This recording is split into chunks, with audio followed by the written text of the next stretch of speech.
박근혜 정권의 크나큰 실책 가운데 하나이자 박 전 대통령이 파면까지 이르게 된 그 바탕에는 사실 세월호에 대한 미숙한 대처가 한 몫을 차지했죠. 결국 파면으로 인해서 조기 대선이 치러졌으니까 이 세월호 유가족들에게는 이번 대선 특히나 더 남다를 겁니다. 예. 어떤 바람으로 새 대통령을 바라보고 있을까요?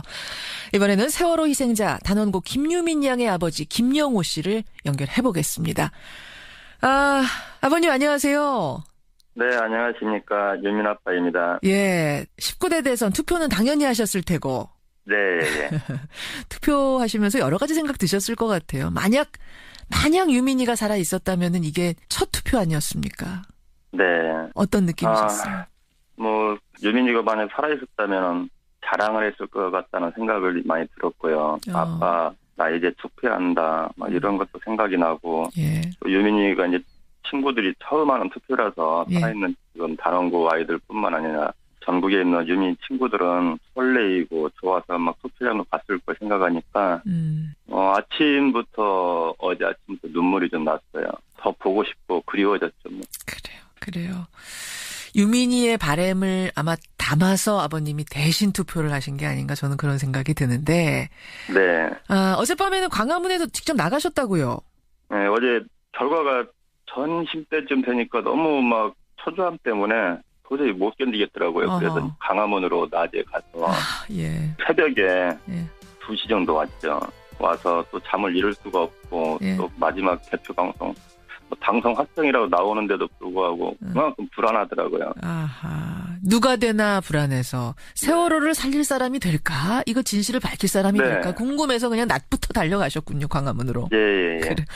문재인 대통령이 당선이 되고 나서 광화문으로 와서 국민들께 인사를 하면서 첫 인사였는데 노란 리본을 달고 나왔는데 평소보다 더 큰 걸 가슴에 달고 무대에 서더라고요. 그거 보면서는 유민 아버님은 어떠셨나 모르겠어요. 확실히 이제 서더라고요. 그걸 딱 보고 나서 어제는 더 큰 걸 달고 나오시는 거 보니까 세월호에 대해서 그동안 저희하고 약속했던 특별법 제정하고 제2의 특조위 이제 제정하고 더 진상을 규명해야 된다는 말이 이제는 신뢰가 느껴지더라고요. 어제 딱 그런 순간. 그러고 보니까 문재인 대통령과 유민 아버님이 인연이 좀 있으세요. 세월호 사고가 나던 그 해에 광화문에서 단식을 오래 하셨잖아요. 네. 그렇죠. 46일간 계속 하셨는데 그때 문재인 대통령이 와서 동조 단식을 좀 했었죠. 예. 그게 며칠 동안 같이 단식하셨어요? 네, 9일 동안 했었죠. 9일 동안. 네. 근데 이번 대선 기간 동안에 어떤 의혹이 제기됐냐면은 동조 단식 당시에 그러니까 문재인 의원의 정치자금 사용 내역을 보니까 동조 단식 당시에 문당선인의 그 정치자금 사용 내역을 보니까 단식 기간인데도 식비를 지출했더라. 그러니까 혹시 남모르게 어디 가가지고 식사를 했던 거 아니냐? 이런 의혹이 사실은 이제 경제 후보들 사이에서 나왔습니다. 이거 좀 알고 계세요? 그 당시 기억나세요? 저는 이제 그 옆에서 계속 지켜봤기 때문에 그 부분은 제가 정확히 알고 있어요. 예, 어떻게 된 건가요? 원래는 첫날 이제 문재인 이제 대통령께서 단식하러 오셨을 때, 저를 만류하기 위해서 온 거예요. 단식 중단해라. 이러다 정말로 진짜 죽는다. 그런데 제 고집이 또 있고 또 특별법 제정이 안 됐기 때문에 이렇게 계속 싸우다 멈추면 안 된다. 특별법 제정 안 될 수가 있다 해서 제가 안 한다는 고집을 피우다 보니까 그런 유민학 중단할 때까지 저도 같이 하겠습니다 해서 같이 하게 됐던 거예요. 그러니까 단식을 하려고 마음 먹고 왔던 건 아닌데 저를 말리러 왔다가 그런데 이제 제가 이제 옆에서 그럼 하십시오. 그때 당시 이제 의원님이었으니까 그럼 하십시오 의원님 하고 이제 시작이 됐던 건데 그래서 하루 이틀 계속 이제 광화문에 있으면서 실질적으로 이제 물하고 소금 제가 먹고 있었잖아요. 물하고 소금만 드시고서 계속 옆에 있었던 거예요. 잠도 같이 자고. 그러면 식비가 지출됐다는 거는 이거는 어떻게 누가 쓴 거라고 생각하세요? 그 당시에 그 이제 비서관이나 보좌진들이 많이 오셨거든요. 그분들이 썼는데 그리고 제가 이제 22일 날 실려갔죠. 40일째 되는 날 정원에 실려갔는데 당시에 이제 의원님께서 병원까지 계속 지켜주시러 온 거예요, 병원에서. 이제 제가 또 안타깝고 또 어떻게 될까봐. 그래서 병원에 가면은 조그마한 이제 의자가 있어요, 한쪽에. 예. 그냥 가서 편안하게 누워서 쉬고 계시면 될 텐데, 굳이 저를 지켜주겠다고 대기하고 있다가 이틀 동안, 그때가 이제 3일째니까, 3일째 배가 고프니까 지쳐가지고 의자에서 그냥 그대로 쓰러져 주무시고, 그런 걸 내가 직접 봐왔고, 또 예. 병원에서 계속 거의 다 이제 저를 뭐 지켜준다고 옆에 계셨기 때문에 그 부분은 제일 알죠, 명확하게. 그렇군요. 계속 옆에 있었기 때문에. 그러니까 식비 지출이니 이거는 결국 가짜 뉴스네요. 네, 그렇죠. 지금 그나저나 워낙 대선 이슈가 크다 보니까 이 세월호 무트로 올려진 세월호가 어떻게 수색이 되고 있는 건지 이 뉴스가 좀 묻혀 있습니다. 이거 어떤 상황인가요? 세월호 인양은 지금 처음이나 수면 위로 이제 올라왔을 때나 지금이나 별다른 게 없어요. 그리고 세월호 인양 초기 발표했을 때 예. 그때도 뭐 저희 세월호 유가족들이 배제가 돼 있었어요, 항시. 뭐 특조위 또 만약에 배제가 돼 있었는 상태였고, 선체 조사 여기 지금 발족이 됐잖아요. 예. 그러니까 이제 선체 조사위에다만 저희가 이제 의지할 수밖에 없는 입장이 돼버렸어요. 거기에다 의견 제시하고 같이 하시는 거 아니에요? 실종자 가족들도 그렇고? 지금 선체 조사위가 국민들이 알기에는 발족이 돼서 하고 있는 걸로 알고 있어요. 왜냐하면 의원님들이 지금 거기에 계시니까, 목표에 계시니까. 그렇죠. 그러나 조사관들도 임명이 안 돼 있는 상태고, 지금 예산도 안 나왔어요. 한 2달 정도 통과는 됐지만 거기에 대한 지금 논의를 하고 있는 중이에요. 멈춰 있는 거군요, 그 상황에서. 네, 그래서 신속한 뭐 조사가 이루어지는 건 없어요. 그리고 뭐 저희 가족들이 오히려 기자님들한테 많이 물어봐요. 목표의 이제 상황이라든지 또 배 안에 뭐 정보, 해수부의 정보, 예. 지금 상하이 셀비지의 정보, 작업 정보라든지 이런 거는 뉴스를 통해서 저희가 많이 접하고 있어요.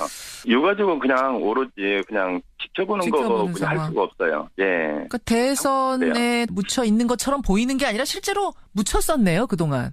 네. 예, 이제 대선 끝났으니까 뭔가 새 대통령, 새 정부에서 주도적으로 수색 작업도 좀 해주고 또 7시간의 진실도 좀 밝혀주고 여러 가지로 바라는 게 많으실 텐데 네. 특히 7시간 관련해서는 황교안 대행이 대통령 지정 기록물로 지정해서 봉인을 한 상태입니다. 네네네. 이게 어떻게 되는 건가요? 이제 문재인 대통령께서 봉인 해제해야 된다고 이제 공약 중에 말씀하셨거든요. 그렇죠. 네네. 그렇기 때문에 이제 봉인은 당연히 이제 뭐 세월호 7시간에 대한 거는 해제할 거고요. 세월호 참사의 또 진실을 꼭 밝혀주신다고 했기 때문에 이 부분은 또 믿고 있습니다. 그래서 예. 지난 3년 동안 정말로 힘들게 버텨왔던 것들이 위로가 된 느낌이에요. 희망이 보이니까. 네. 예. 지금 대통령한테 뭐 요모 꼭 당부하고 싶은 말씀 해주긴 하셨지만 끝으로 이 얘기는 꼭 해야겠다. 남아 있으면 하십시오. 기회 드리겠습니다. 네. 뭐 세월호 진상규명과 책임자 처벌은 당연히 뭐 부탁드리고 싶고요. 또 이제 모든 국민이 생명이 존중받고 또 안전한 사회에 살 수 있도록 해주셨으면 좋겠고요. 예. 그리고 문재인 의원님을 믿냐라는 예를 너무 많이 들었거든요, 제가. 믿으세요, 신뢰하세요, 네, 이런 얘기. 네, 그래서 이제 제 광화문 광장에서 저하고 단식을 하면서 세월호 특별법 제정을 위해서 힘쓰셨던 것들이 예.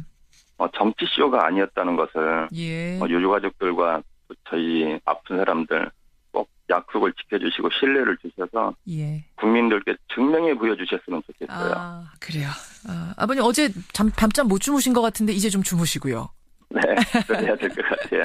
좋은 대통령으로 5년간 대한민국을 성공적으로 이끌기를 저도 바랍니다. 여기까지 오늘 말씀 듣죠. 고맙습니다. 네네, 감사합니다. 예, 세월호 유민양의 아버지죠. 김영호 씨 만났습니다. 담아서 아버님이 대신 투표를 하신 게 아닌가 저는 그런 생각이 드는데. 네. 어젯밤에는 광화문에도 직접 나가셨다고요? 네, 어제 결과가 전심 때쯤 되니까 너무 막 초조함 때문에 도저히 못 견디겠더라고요. 그래서 광화문으로 낮에 가서 예. 새벽에 예. 2시 정도 왔죠. 와서 또 잠을 이룰 수가 없고 예. 또 마지막 대표 방송 당선 확정이라고 나오는데도 불구하고 그만큼 불안하더라고요.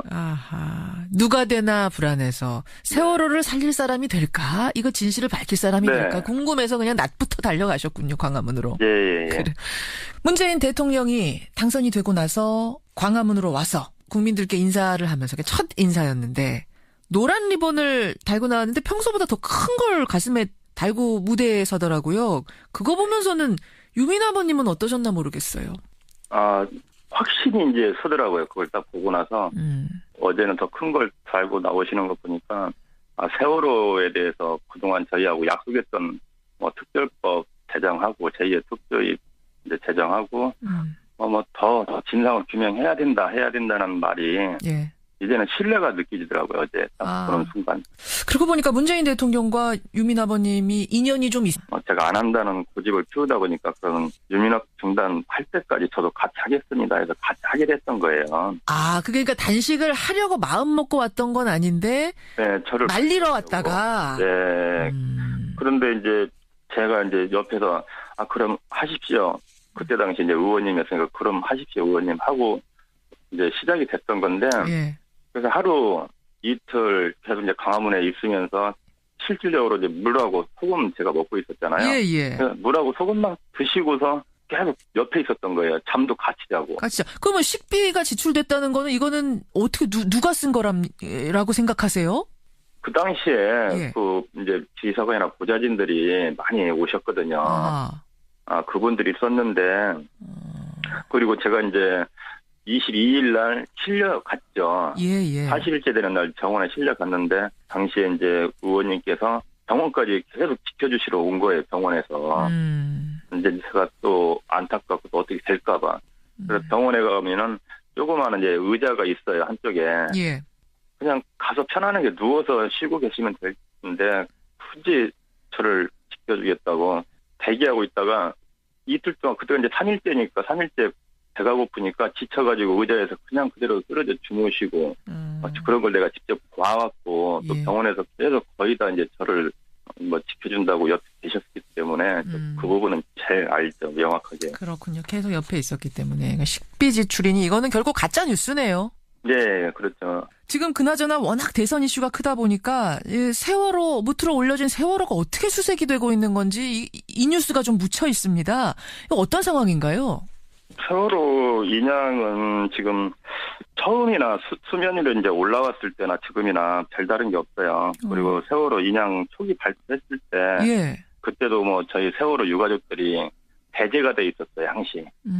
뭐 특조위도 많이 배제가 돼 있었는 상태였고 선체 조사 여기 지금 발족이 됐잖아요. 예. 그러니까 이제 선체 조사위에다만 저희가 이제 의지할 수밖에 없는 입장이 돼버렸어요. 거기에다 의견 제시하고 같이 하시는 거 아니에요? 실종자 가족들도 그렇고?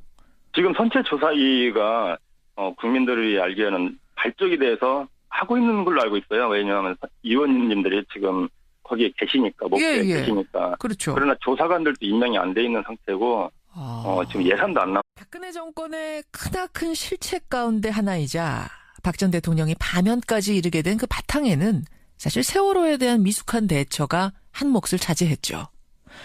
결국 파면으로 인해서 조기 대선이 치러졌으니까 이 세월호 유가족들에게는 이번 대선 특히나 더 남다를 겁니다. 어떤 바람으로 새 대통령을 바라보고 있을까요? 이번에는 세월호 희생자 단원고 김유민 양의 아버지 김영호 씨를 연결해 보겠습니다. 아버님 안녕하세요. 네, 안녕하십니까. 유민 아빠입니다. 19대 대선 투표는 당연히 하셨을 테고. 네. 투표하시면서 여러 가지 생각 드셨을 것 같아요. 만약 유민이가 살아 있었다면은 이게 첫 투표 아니었습니까? 네. 어떤 느낌이셨어요? 유민이가 만약 살아 있었다면 자랑을 했을 것 같다는 생각을 많이 들었고요. 아빠, 나 이제 투표한다. 막 이런 것도 생각이 나고. 또 유민이가 이제 친구들이 처음 하는 투표라서 살아있는 지금 단원고 아이들뿐만 아니라 전국에 있는 유민 친구들은 설레이고 좋아서 막 투표장을 갔을 걸 생각하니까 어제 아침부터 눈물이 좀 났어요. 더 보고 싶고 그리워졌죠. 그래요. 유민이의 바람을 아마 주세요. 세월호 사고가 나던 그 해에 광화문에서 단식을 오래 하셨잖아요. 네. 그렇죠. 46일간 계속 하셨는데 그때 문재인 대통령이 와서 동조 단식을 좀 했었죠. 예. 그게 며칠 동안 같이 단식하셨어요? 네, 9일 동안 했었죠. 9일 동안. 예. 근데 이번 대선 기간 동안에 어떤 의혹이 제기됐냐면은 네. 동조 단식 당시에 그러니까 문재인 의원의 정치자금 사용 내역을 보니까 동조 단식 당시에 문당선인의 그 정치자금 사용 내역을 보니까 단식 기간인데도 식비를 지출했더라. 그러니까 혹시 남모르게 어디 가가지고 식사를 했던 거 아니냐? 이런 의혹이 사실은 이제 경쟁 후보들 사이에서 나왔습니다. 이거 좀 알고 계세요? 그 당시 기억나세요? 저는 이제 그 옆에서 계속 지켜봤기 때문에 그 부분은 제가 정확히 알고 있어요. 예, 어떻게 된 건가요? 원래는 첫날 이제 문재인 이제 대통령께서 단식하러 오셨을 때, 저를 만류하기 위해서 온 거예요. 단식 중단해라. 이러다 정말로 진짜 죽는다. 예. 그런데 제 고집이 또 있고 또 특별법 제정이 안 됐기 때문에 예. 이렇게 계속 싸우다 멈추면 안 된다. 특별법 제정 안 될 수가 있다 해서